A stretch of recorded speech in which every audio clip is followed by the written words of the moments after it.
Assalamualaikum warahmatullahi wabarakatuh. Selamat datang di channel Jelajah Kehidupan. Video kali ini kita akan membahas bagaimana Nabi SAW mengajar kita untuk keluar dari beban hutang. Sebelum kita mulai dengan videonya, subscribe channel ini terlebih dahulu agar channel ini terus berkembang dan manfaat bagi kalian semua. Semua orang berhutang, percaya? Tiada yang perlu dimalukan. Islam sendiri ada cara-cara berhutang yang betul. Ada yang penting berhutang ikut kemampuan kita dan bukan berhutang mengikuti apa kata orang mau.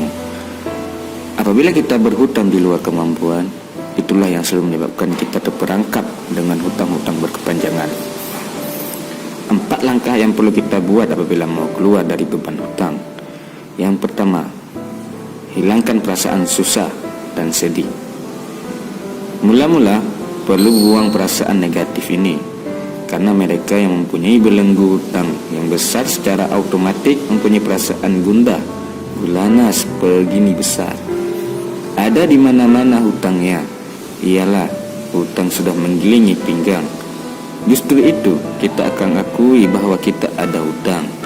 Ya, kita akui, bukan berada dalam penafian. Jangan hindari tapi hadapi situasi tersebut. Ini adalah langkah pertama yang paling penting. Akui kesalahan masalah keuangan kita dan tentunya hidup mesti terus berjalan. Yang kedua, tanam sifat rajin. Setelah berlaku jujur dengan diri sendiri, maka langkah selanjutnya adalah menjadi orang yang rajin.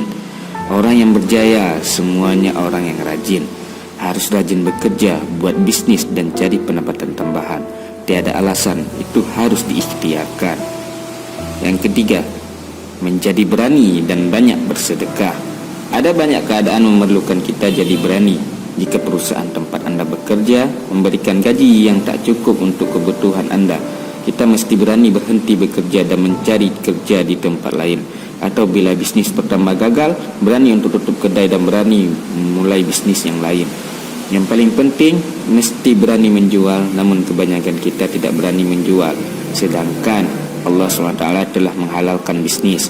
Dan pada masa yang sama, banyaklah beri sedekah, bantu orang lain walaupun kita masih lagi belum keluar dari belenggu hutang sepenuhnya. Ya, jangan jadi bakhil. Jadilah orang yang pemurah untuk keluar dari belenggu hutang. Yang keempat, bayar hutang dengan sistematik.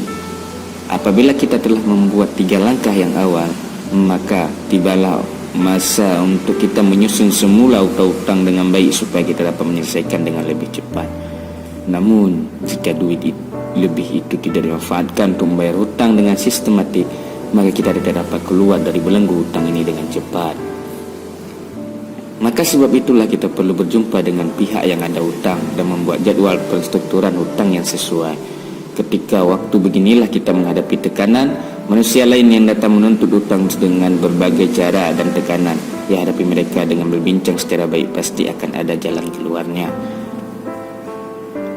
Maka inilah fungsi doa dalam kehidupan. Setelah kita berusaha dengan cara yang betul, Allah akan membantu kita dengan caranya. Yang lain atau termasuk yang lain, bertakwalah kepada Allah dan kita terus berusaha. Demikianlah video dari Jelajah Kehidupan. Jangan lupa di like, share, dan subscribe. Terima kasih.